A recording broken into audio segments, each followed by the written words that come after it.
I've gotten a lot of concerns, lots of questions about what is the impact of President-elect Donald Trump's election going to be on public education, right? So I know we're all concerned. We all have lots of concerns. Anytime there's a change in administration, people are going to get stressed out and they're going to worry about things. So let's try to hopefully quash some of those concerns. I can't quash them all. There's a lot still unknown, but there are two major drivers that I want to discuss today.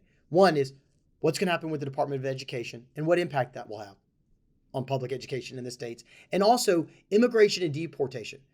Will that cause students to stop attending school that have the potential of being deported? Well, two big fundamental issues. And hi, I'm Brian Stevens, co-founder of KCK12, where our only mission here is to support public education in the United States of America. So before we get to those two major concerns, the Department of Education and immigration deportation, I want to cover a couple extra issues that I can go through a little quicker.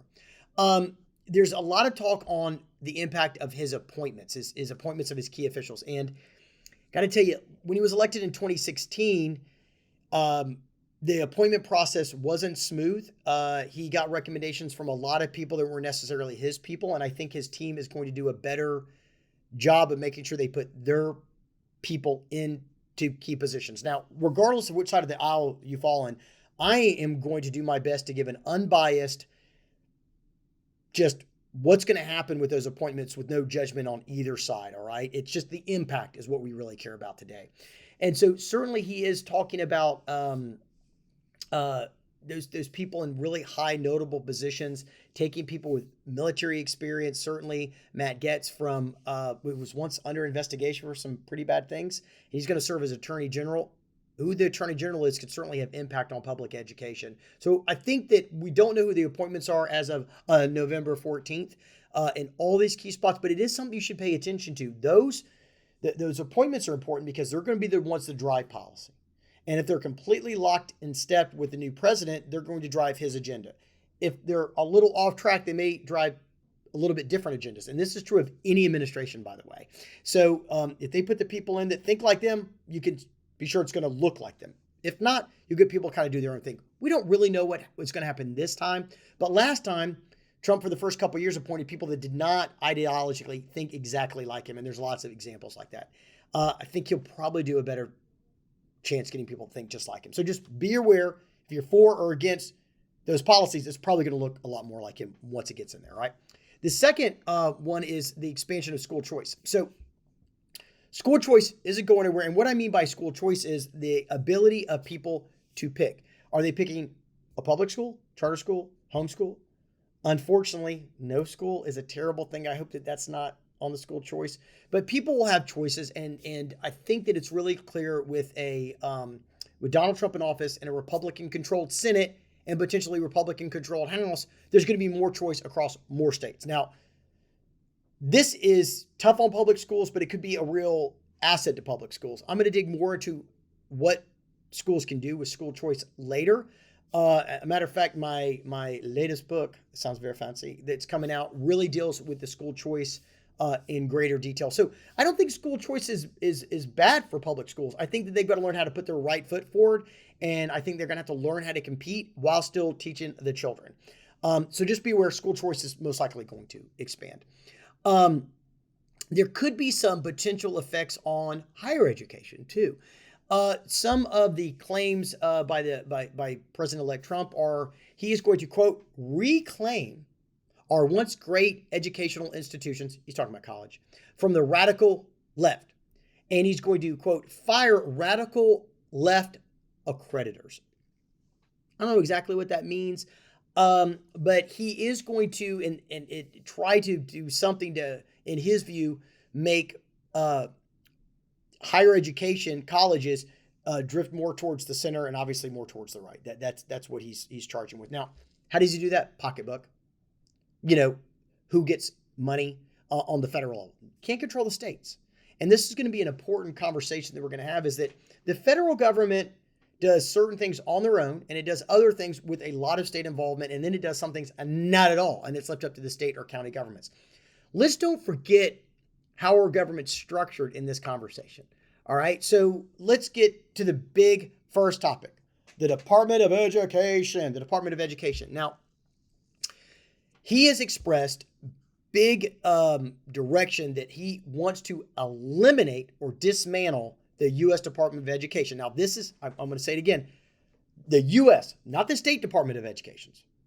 We got to keep talking about that, because when people hear, I had this conversation earlier this week, when people, for some reason, like educated, smart people, hear dismantling the Department of Education, they, for some reason, think that means dismantling a public education. Not the same thing. Not at all. President Trump has never said that, but he has talked about dismantling the Department of Education, which is a big building up in D.C., and they handle some things. We're going to talk about what they handle. And now, prior to the Department of Education, we still have public education. So public education is not going to go away, but it could change. All right, so remember that the Department of Education was first created, it was founded in 1979 by President then Jimmy Carter, and it went into effect in 1980. So we've only had a Department of Education since 1980. At that point in time, I'd already been in school for a few years. I mean, I was a little guy. Littler. But you still had state public educations, state and county educations, and all that stuff. So this was created to do some fundamental things to bring more of the U.S. on the same page and have the same standards, and to control a little bit about the money. But let's talk into what the Department of Education does currently, and I will surmise, and these are my opinions only. I can't speak for any particular school district or for Republicans or Democrats, but I can give you the data. I can give you the facts, right? So the first thing that the Department of Education is one of the first things it's charged with doing is grants and funding. So the Department of Education oversees and allocates federal funds that they distribute to states and to school districts. In like, it could be Pell Grants or student loans, or, well, that's more mainly for the higher ed. Let's keep it on K-12 right now. And they will give Title I funding for schools with high percentages of like low-income students, and funding for special education programs like the Individuals with Disabilities Education Act, the IDEA. And no matter what you think, some of the programs that the federal level has put down have been really useful. So you think about the Americans with Disabilities Act, Title I. But every single time the federal government provides the states or us citizens with something, they put little strings attached to it, right? Good or bad, they put strings attached to it. And so they dole out who gets the grants and the fundings. Now, let's assume for a minute the federal government didn't give any grants or any funding. Well, the bulk of funding for public education in the United States is typically counties and city governments, then the state governments, and a much smaller portion of that is funded through these federal grants. So, yeah, if the department is completely dismantled, and that also means the grants funding goes away, yeah, that'll have some impact, especially around Title I and other different grant programs that they offer right now. It doesn't end public education, but it's going to make it harder if those grants dry up. Now, just because the Department of Education goes away doesn't mean those grants have to go away. It just means some other federal department has got to do those jobs. So does it really make sense, as I'm pondering right now, to get rid of the Department of Education, or is it a better idea to curtail its duties? Well, I'll let you be the judge, but I do think that these grants and federal fundings and these laws like Title I have been very beneficial. I hope we continue those. We really need to continue those to help our best and most in need, right? So, but if they're not going to do it, somebody's got to. And let me back up to one point. The president alone cannot get rid of the Department of Education. I'm going to get to that. He doesn't have the power, or she doesn't have the power. They do not have all the power, and we're going to kind of get into that. So I want to dispel some of those fears that it's a very layered government system. So the first layers of government I really want to dig into are this federal, state, and local. Well, the local controls most education, then the state, and then the federal. So we had public education before the Department of Education. We'll have it after, if it goes away. I don't think it will. My prediction is it doesn't go away. All right. So you can write that down if it matters to you. So the other thing that the federal does is it enforces, point number 2, is it enforces civil rights and accessibility and equity laws. Well, we had some of these laws before the Department of Education, And this is where I get into the Department of Justice might have to enforce those laws. So it really does matter. It really does matter who's in the Justice Department, who's running that, right? Because at the Department of Education, which, I mean, they don't have like police officers and stuff. They have to get, the police involved. They have to get the FBI involved. They have to get the Department of Justice involved. But they can kind of pitch who's not owning up to civil rights laws, which, deal with race, color, national origin, sex discrimination, age, things like that, is all those laws that we should be really familiar with at this point in 2024, right? If they aren't enforcing it, somebody's got to, because those laws aren't going to go away just because the department goes away. So we have those laws. Somebody's going to have to enforce them. If Donald Trump, president-elect, wants to get rid of those things, you're going to have to figure out who's going to enforce those laws, right? So those laws will still be enforced. Nobody's talking about getting rid of those laws. So let's just keep that in mind. And I couldn't find anything in my research that said Donald Trump was trying to get rid of any of those laws. I looked. He didn't say anything about getting rid of civil rights or accessibility laws or Title I. He just said the Department of Education. What that means. All right. So another key component of the Department of Education is this National Center for Educational Statistics. I use it a lot in my work. I love to know national trends, and it collects and analyzes information and then puts out ideas that should help with policies and practices in your school districts, right? And so they also have this Institute of Education Sciences, IES, and it oversees research that's really supposed to be evidence-based educational practices. Now, here's the rub I do have. We know that what we need to teach children is problem solving, critical thinking, not always rote memorization and test taking. But that's what we're doing right now. Now, is that the cause of the federal government alone? No, it's the cause of a lot of state governments too. And it's easy to track, and there can be data overload. And I'm gonna dig into this in some other videos, but I really have a problem with if we teach children to take a standardized test and we're not teaching them problem solving. Well, why do we do that? Well, a lot of it's because that's the way our funding model is set up. We reward school districts for high graduation rates and high test scores. And maybe those are good, but we kind of teach children to just take great tests and just to graduate, even if they're not ready for society. So look, I love the data. I love the collection. I would be sad for me if the National Center for Education Statistics went away, because there's such good data in there. But the states will do it. So, maybe not as good. I don't know. These research initiatives could go away. And I would hope that public schools in every state, every county, could use this data to actually teach their children better evidence-based educational things. They are trying to do those things. I mean, I work with school districts in 23 states now. They are trying, but their funding model is not set up to do that. So they don't always get to use this awesome data. But we do it, and U.S. taxpayers are paying for this data. I wish we used it a little bit more effectively. So they take this data, right, the Department of Education, and they develop education policies. And they provide these guidance and priorities and things like STEM education programs and school safety curriculum standards. They push all this down to the state. Now, what you haven't heard me say, not one time, is how many children do they educate? None. Look, I'm just giving you the pros and the cons, man. There's no children that show up at the Department of Education and learn how to read, write, and learn history. They don't do any of that stuff. They do not actually teach the children. That's up to schools. I'm kind of being a little tongue-in-cheek. No, I'm not being tongue-in-cheek. That's accurate, right? And so the problem that we'll say that conservatives have is they don't teach. They just take money. They get a lot of good data.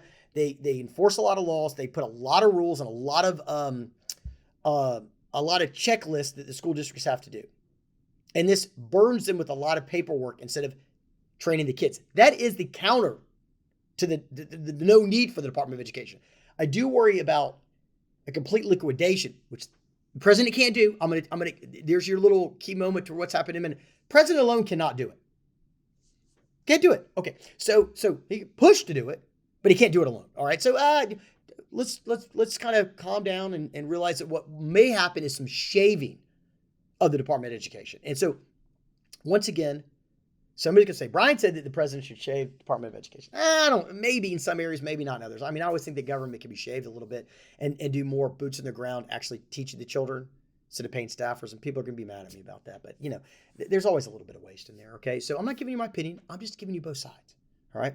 So, but the other side is if we lose the Department of Education, who is going to provide these massive statistical research programs that will teach us how to train and teach the children better? Who's going to provide the data necessary for school safety programs and curriculum standards and Title I and handling out grants? That stuff really does concern me if that goes away, because the children aren't going to be helped. And then there's several other things that the Department of Education goes, but it all around like providing technical assistance, providing program oversights, providing standards, providing equity incentives, and then they got some stuff on the higher ed level, which I'm not going to touch that today. And so it is important, and it's a critical role that federal policies promote for educational equity and excellence. All those laws stay in place. I know. I was shocked when I went to law school. I was like, you can have laws and not have departments? Right. But who's going to enforce it? Who's going to make sure it happens, right? And so eliminating or significantly reducing the scope of the Department of Education could really disrupt the flow of federal funds, and it could impact compliance with federal education standards. Now, you got to decide if you care about federal education standards. If you like federal education standards, this should concern you greatly. If you're okay with local education standards, yeah, you can potentially lose some federal funding, right? So the one thing that concerns me the most are vulnerable student populations who really rely on these federal programs. And so what I do want to make sure that we focus on is if the Department of Education gets dismantled or cut down, could or could not happen. It ain't going to happen exactly that way. That was my side note.